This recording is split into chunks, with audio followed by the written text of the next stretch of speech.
रमेश विधूड़ी जी, सांसद बीजेपी के इस वक्त हमारे साथ जुड़ चुके हैं।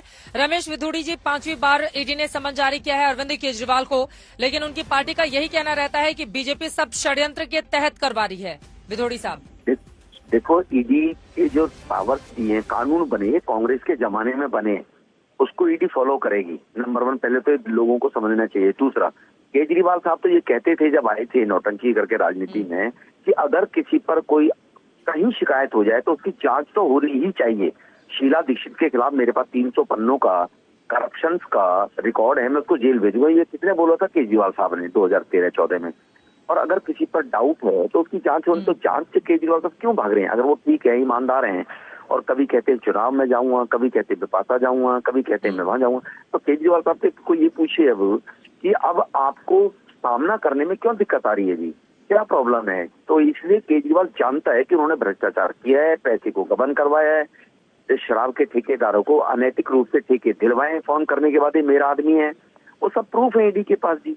तो उनको जवाब देना चाहिए। मुख्यमंत्री है, एक ऐसी प्रथा डालनी चाहिए कि देश के लोगों का जो पॉलिटिकल लोगों पर नफरत करते थे, आप लोगों के ऊपर विधूड़ी साहब ये कहा जाता है कि चुनाव सिर पर है और मुख्यमंत्री को परेशान करके दरअसल पूरी जो पार्टी मजबूती से जमी हुई है उसको हिलाने की कोशिश की जा रही है बीजेपी की ओर से। और आप लोगों को क्यों लगता है कि अरविंद केजरीवाल शराब घोटाला मामले में मुख्य षड्यंत्रकारी हैं और उन्हीं के इशारे पर सब कुछ हुआ?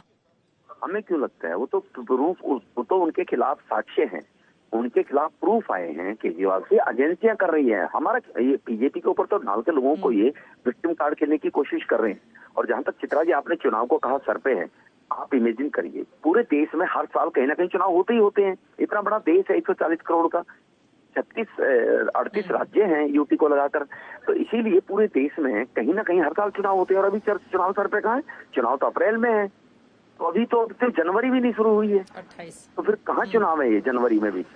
तो इसीलिए ये बहाने हैं, वो जानते हैं कि उन्होंने करप्शन किया है। जनवरी तो खत्म हो रही है ना साहब?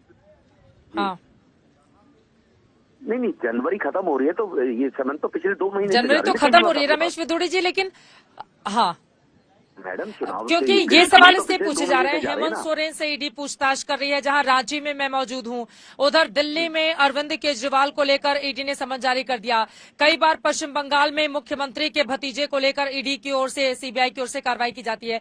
तो विपक्ष ये सवाल पूछता है कि बीजेपी को डर है दरअसल विपक्षी इंडिया से, इसी वजह से ईडी के अधिकारियों को पीछे लगा दिया जाता है कि जाओ परेशान करो, और ताकि ये चुनाव ताकत से नहीं लड़ पाए। अब चित्रा जी मुझे भी सुने प्लीज आप। 2014 से पहले अगर हम जाएंगे तो देश की मांग क्या थी? काला धन, भ्रष्टाचारियों के खिलाफ कार्रवाई होनी चाहिए, देश की मांग थी ना। पूरे देश ने मोदी साहब को इसलिए तो भेजा था कि करप्शन जो होता है, टू स्पेक्ट्रम, कोल घोटाला, अरबों खरबों करोड़ों के घोटाले जो हुए थे, वो जो गलत लोगों के हाथ में पैसा गया है सत्ता का दुरुपयोग करके, वो वापस नहीं आना चाहिए क्या? तो फिर तो पहले जो पॉलिटिशियन के खिलाफ कार्रवाई नहीं होती थी, बड़े लोगों के खिलाफ, छोटे छोटे लोगों के खिलाफ कार्रवाई होती, इसी से तो देश त्रस्त था। तो अब जो एजेंसियां बनाई हैं ये बीजेपी ने नहीं बनाई, चाहे ईडी है चाहे सीबीआई है, और इनका जो अमेंडमेंट करके इन एजेंसियों को जो पावर दी हुई है बीजेपी के शासन में नहीं मिली है। तो एजेंसियों को अब फ्रीडम मिली हुई है काम करने के लिए। इन एजेंसियों के दफ्तरों में करोड़ों रुपए खर्च होते हैं, पूरे देश के हर राज्य में इनके दफ्तर है, ईडी के, सीबीआई के, इनके अधिकारियों की तनख्वाह जाती है करोड़ों रुपए में। इसलिए ये एजेंसी किस लिए बनी है?